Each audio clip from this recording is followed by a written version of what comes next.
नमस्कार, स्वागत है आप सभी का अभय न्यूज के 30 अप्रैल शुक्रवार शाम के बुलेटिन में। मैं हूं आपके साथ सिमरन तिरवार। चलिए देखते हैं आज दिन भर की कुछ प्रमुख सुर्खियां। इस बुलेटिन के प्रायोजक है आरके निवास बाय आरके डेवलपर्स। कोरोना काल में यूं तो हर कोई परेशान है। लोगों के सामने काम धंधे की समस्या खड़ी हो गई है। ऐसे में सबसे ज्यादा मरण उन गरीबों का हो रहा है जो रोजंदारी से मजदूरी कर अपने व परिवार के लिए 2 वक्त की रोटी जुगाड़ पाते हैं। वर्षों से फ्रीगंज का सांदी पानी चौराहा ऐसे ही मजदूरों का ठिकाना बना हुआ है। काम मिल गया तो ठीक, वरना यहीं फर्श पर सो जाते हैं। सामान्य दिनों में उन लोगों के साथ फाके की स्थिति आ जाती है, लेकिन कोरोना ने मानो इन गरीबों के लिए मुसीबत खड़ी कर दी है। अक्सर ठेकेदार इत्यादि सुबह यहीं से मजदूरों को लेकर जाते हैं, इसलिए ये लोग हर रोज मजदूरी की आस में सुबह सुबह जमा हो जाते हैं।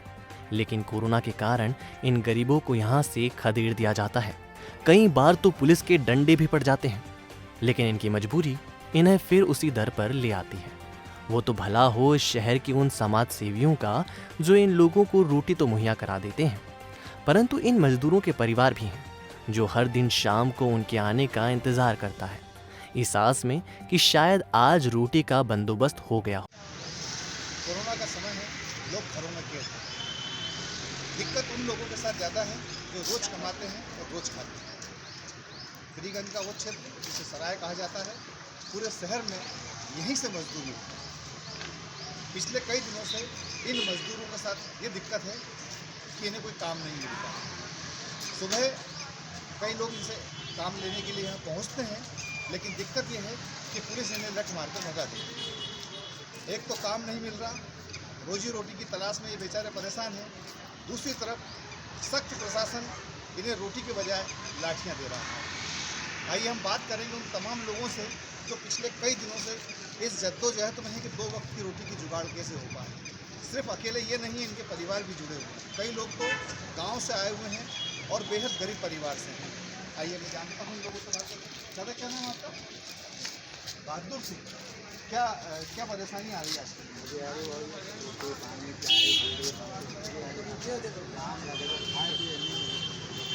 काम नहीं मिल पा रहा है। काम के लिए लोग आते होंगे यहाँ पर? काम के लिए सर हम सभी आते हैं, लेकिन काम नहीं मिल रहा है, तो बड़ी परेशानी है। काम नहीं मिल रहा है तो कुछ लोग आते भी हैं काम के लिए। पुलिस वाला आते हमें मार मुड़ के भगा देते। अच्छा। उतरते से लड़ देते साहब, हम का भागे यार, छोटी मोटी जगह इधर से इधर भागते आ जाते हैं, फिर इधर से उधर चले जाते हैं।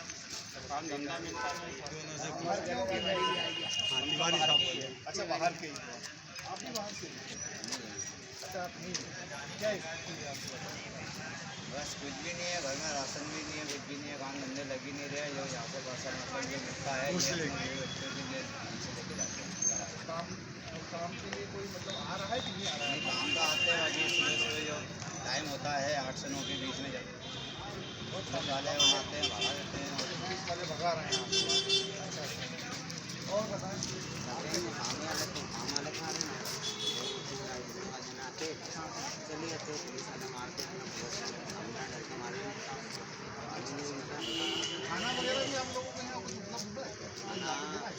खाने वाले तो आते हैं सर, क्या खाने वाले तो आते हैं सर।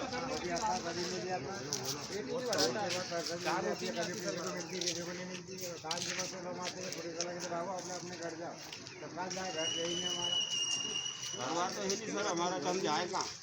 खाने की मतलब क्या लोग आते हैं खाने के लिए? खाने वाले आते हैं सर। अच्छा, और दूसरी चीज़ ये है कि बस ये पूछना चाहती है कि देखिए लॉकडाउन का तो अभी हमारी माँ 90 साल की चूल्हे में मरने वाली, तुम्हारी माँ की हम जलाओगे क्या? पता नहीं लॉकडाउन कब तक रहेगा, लेकिन जो हालात हैं उससे तो ऐसा लगता है कि थोड़ा सा लंबा खिंच सकता है। क्या करेंगे? हाँ, ये सवाल बिल्कुल जरूरी है आपका कि मजदूर क्या करेंगे।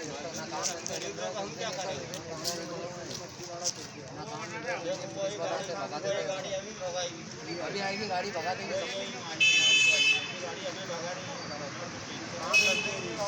हाँ बाकी ये खाना आ रहा टाइम पे, खाना पर दे रहे हैं। एक आदमी का तो दिक्कत ये है कि काम बहुत कम है।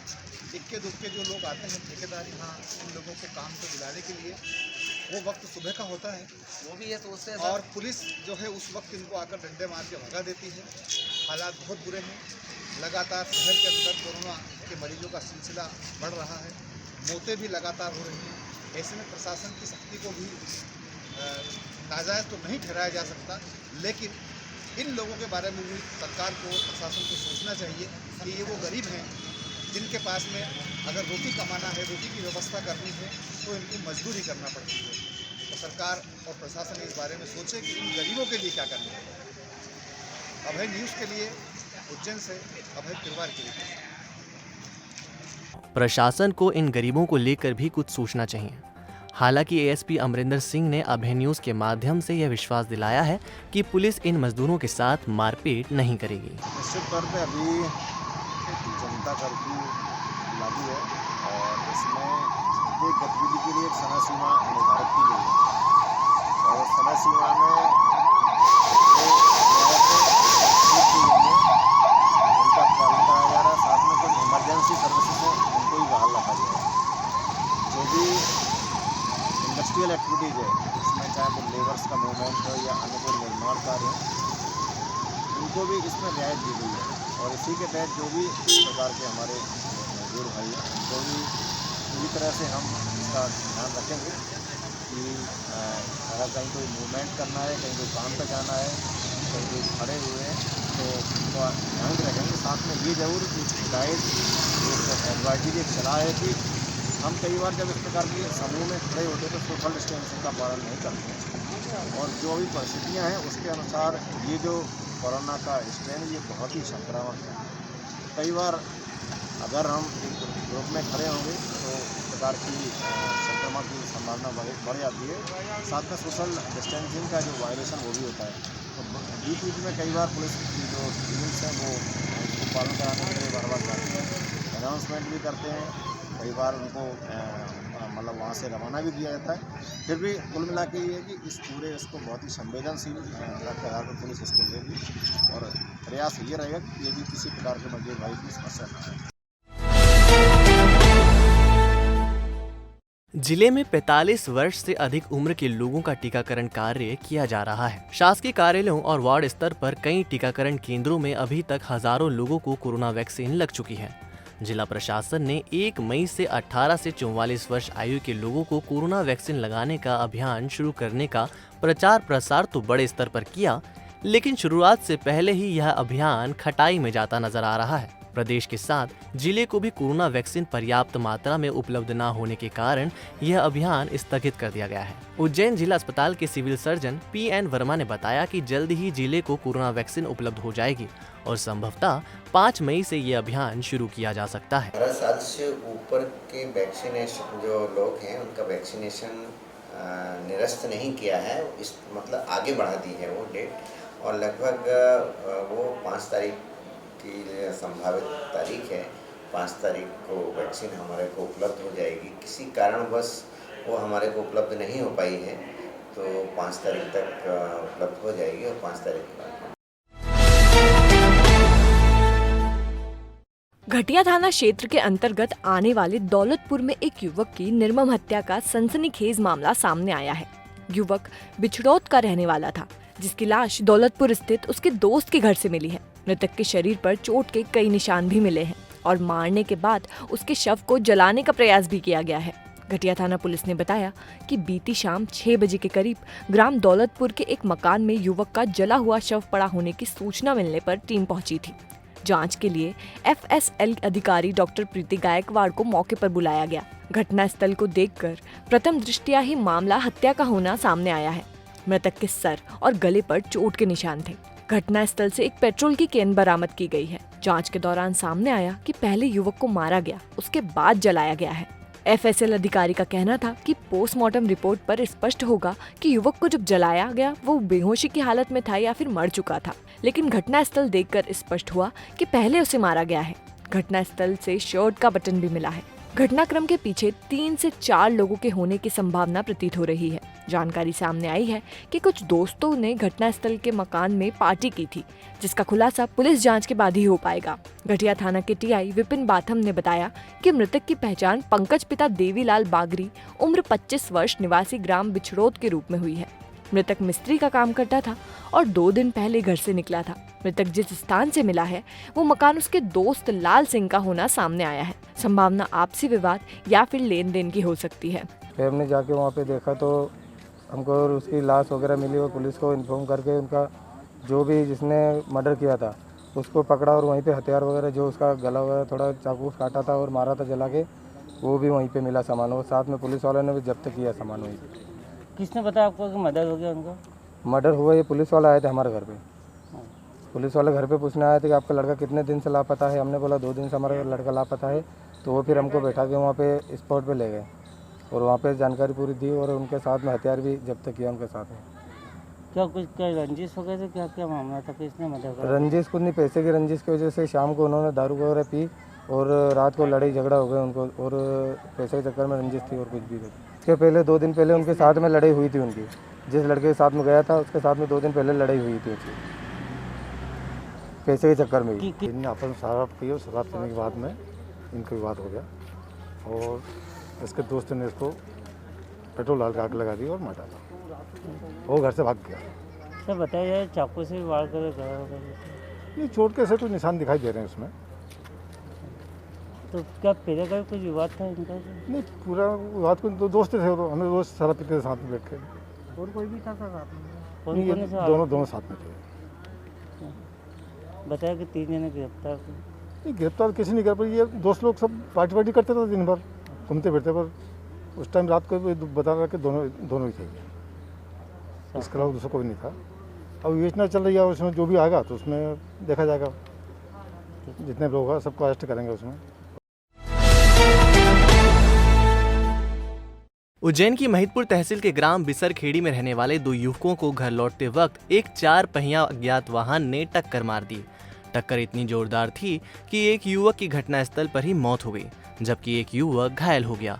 जानकारी के अनुसार अमर सिंह पिता कालू सिंह और उसका दोस्त दिलीप सोलंकी सोमवार रात 8 बजे के करीब नागपुरा से अपने घर बिसरखेड़ी की ओर जा रहे थे। तभी निपानिया सज्जू खेड़ी के पास किसी 4 पहिया वाहन ने उन्हें टक्कर मार दी, जिससे उनकी कार दुर्घटनाग्रस्त हो गई।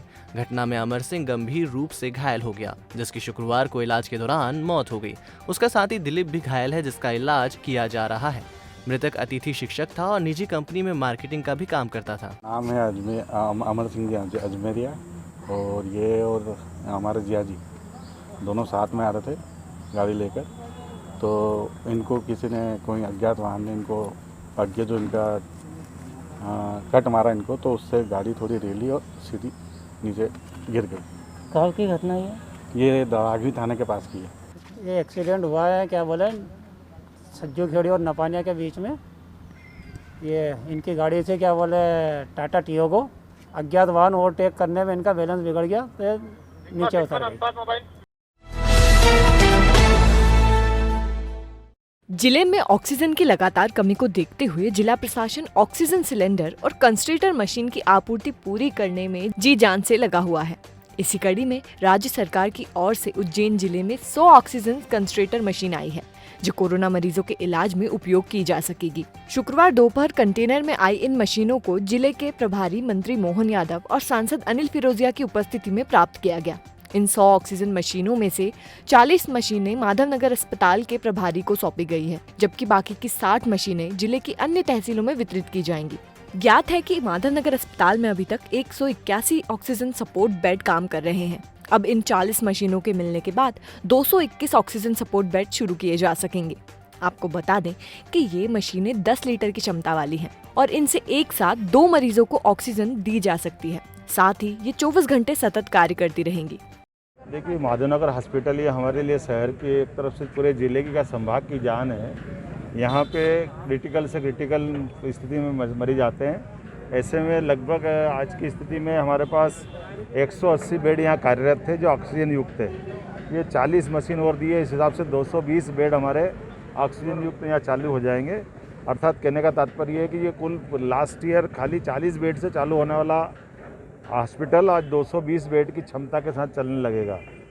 माननीय यशस्वी मुख्यमंत्री शिवराज सिंह जी चौहान, यशस्वी प्रधानमंत्री माननीय नरेंद्र मोदी जी लगातार प्रयास कर रहे हैं कि हमारे सारे संसाधन लगा करके वो सारी व्यवस्था खड़ी करें जिसके माध्यम से लाभ मिले। आज यहाँ के बाद बड़नगर, नागदा, खाचरोद और तराना, घटिया सभी दूर का आकलन कर रहे हैं कि जहाँ जहाँ भी आवश्यकता पड़ रही है हम वहाँ मशीनें पहुँचाने वाले हैं।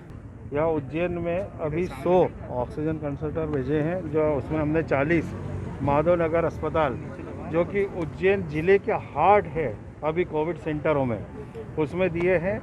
अब यहाँ पे पहले 100 बिस्तर की व्यवस्था थी, अब 220 बेड मतलब 220 कोविड संक्रमित लोगों का इलाज यहाँ प्रारंभ हो जाएगा।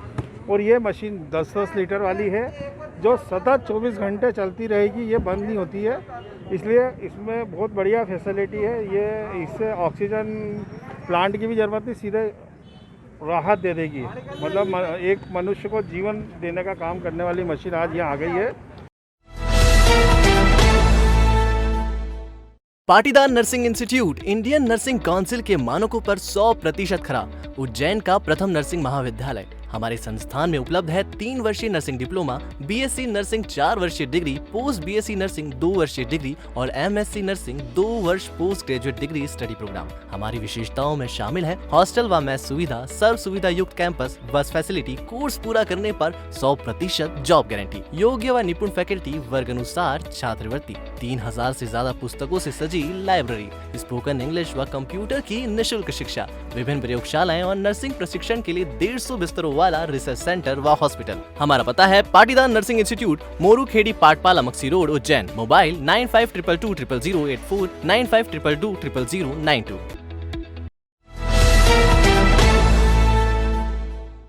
गुरुवार रात तपोभूमि के पीछे स्थित प्रदीप सेल्स कंपनी के ऑक्सीजन प्लांट पर सिलेंडर भराने गए व्यक्ति का सिलेंडर चोरी हो गया। देशमुख अस्पताल में भर्ती आगर निवासी कन्हैया लाल के परिजन 10 लीटर का ऑक्सीजन सिलेंडर लेकर रिफिल करवाने पहुंचे थे।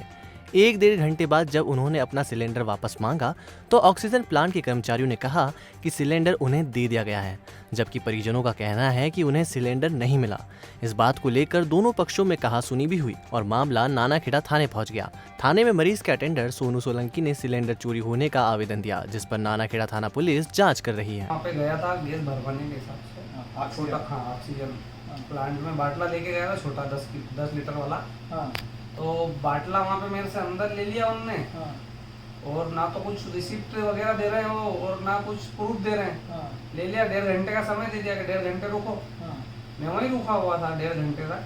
2 घंटे हो गए, उसके बाद मैंने भैया वापिस जिसको दिया था बाटला, दिनेश जी करके नाम था उनका, उनसे पूछने गया तो बोले आप ले गए आपके साथ वाले, जबकि मैं खुद अकेले ही गया था। अच्छा, मतलब कोई दूसरा ले गया और बाटला वो दूसरे को दे दिया उनने, और वो बात को मैं बोलने लगा तो वो समझने लग गया और गाली गलौज और धक्का मुक्की करके अशब्द और अव्यवहार करने लग गए। कोई भर्ती है आपका? भर्ती है ना, हमारा दादाजी भर्ती है। कलेक्टर आशीष सिंह के दौरे के बाद स्थानीय प्रशासन कोविड सेंटर सिविल अस्पताल में शुरू करने के लिए जुट गया है, जिसकी तैयारियां पूरी हो चुकी है। सिविल अस्पताल में भी पहले फेज में शनिवार की सुबह 10 बेड पर इलाज शुरू करने की तैयारी पूर्ण हो चुकी है। एसडीएम पुरुषोत्तम कुमार और तहसीलदार मधु नायक इस व्यवस्था को संभाले हुए हैं। कोविड केयर कोरोना इलाज सिविल अस्पताल में शुरू करने के लिए अभय न्यूज से प्रमुखता से खबरों का प्रसारण कर आमजनों को हो रही समस्या से जिला प्रशासन को अवगत कराया था। इसके अतिरिक्त जन भागीदारी से भी अस्पताल को संसाधन मिल रहे हैं। नगर के अनेक समाज सेवियों द्वारा कोविड मरीजों के इलाज के लिए PPE kit, oxygen machine, gas cylinder सहित इलाज में इस्तेमाल की जाने वाली सामग्री सिविल अस्पताल प्रभारी संजय पटेल को सौंपी गई है। जी बिल्कुल, यहाँ सिविल अस्पताल खाचरोड में इसी की तैयारी में लगे हुए हैं और आज शाम जो है कोविड केयर सेंटर यहाँ चालू हो जाएगा। जिला चिकित्सालय में कोविड वार्ड में कोरोना मरीज की मौत होने के बाद नर्सों के साथ आक्रोशित परिजन ने गाली गलौज कर मारपीट करने के साथ तोड़फोड़ भी की। इस कृत्य से नाराज जिला अस्पताल की नर्सों ने काम बंद कर दिया। नर्सों का कहना है कि हमें सुरक्षा प्रदान की जाए और अस्पताल में गार्ड तैनात करें। सूचना मिलने पर प्रशासन और पुलिस के आला अधिकारी जिला चिकित्सालय पहुंचे। अस्पताल स्टाफ और नर्सों को वार्ड में सुरक्षा के लिए गार्ड तैनात करने का आश्वासन दिया गया, जिसके बाद नर्सें काम पर लौटी। सीएमएचओ एमपी शर्मा ने बताया कि वार्ड में गार्ड तैनात कर दिया जाएगा। जिन लोगों ने तोड़फोड़ की है उनके खिलाफ पुलिस कार्रवाई भी करेगी। इस मामले में कोतवाली थाना पुलिस ने नर्स रीना मरावी की रिपोर्ट पर प्रकरण दर्ज कर लिया है।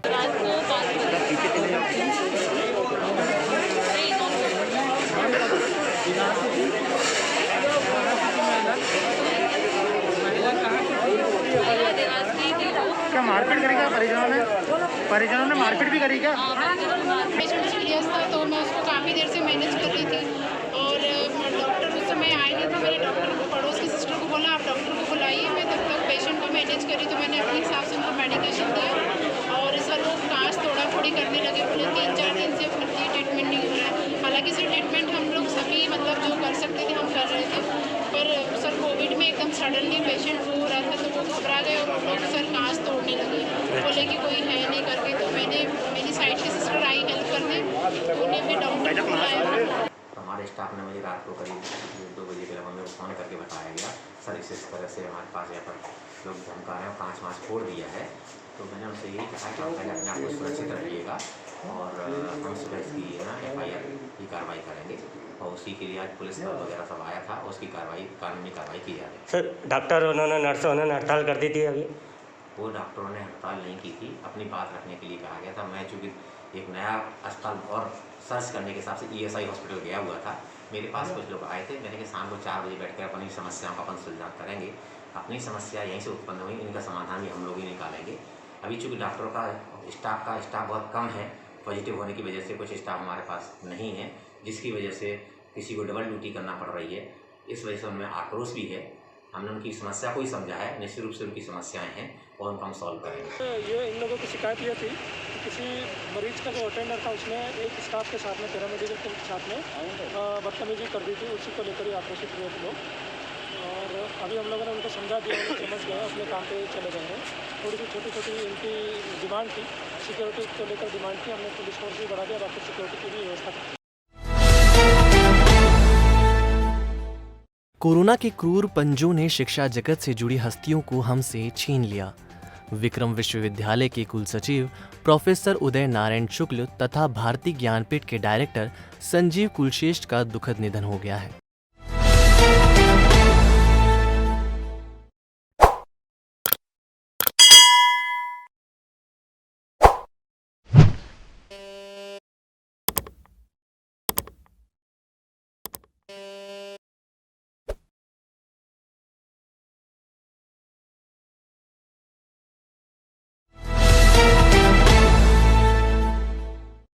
तो आपने देखा अभय न्यूज का आज का बुलेटिन। अगर खबरों से रिलेटेड कोई फीडबैक है आपके पास तो हमारे कमेंट सेक्शन में जरूर बताइएगा। कल फिर मिलते हैं इसी समय। नमस्कार।